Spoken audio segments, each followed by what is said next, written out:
My name is Dr. Craig Ziering, and I'm the Medical Director at Ziering Medical. So, what do you do here at Ziering Medical? We do hair. We reconstruct hair. What we do is hair restoration for patients that have thinning or balding hair on the scalp as well as the face. So, if someone was losing just a little bit of hair or they're completely bald, you could fix that?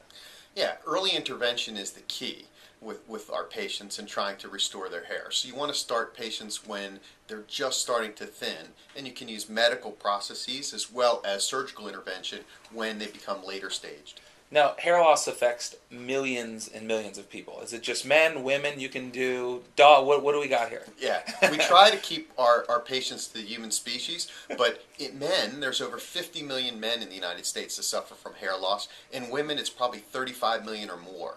What prevents someone from actually getting this procedure done? Is it fear of what's it gonna look like after? Is it finance? What do you find most that why wouldn't somebody want to have this done?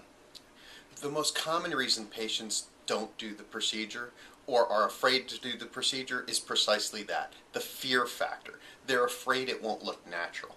In the old days, when we were doing transplants, the concept was get hair to grow, take it from the back, move it to the front, and get it to grow.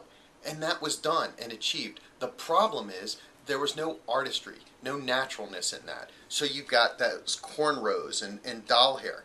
And the fact that the hairs keep growing and last forever is what leads to that fear today, because people still see those results. But the patients that I've done, that we do today, they're your neighbors, your friends, celebrities. People don't know they've had the procedure done.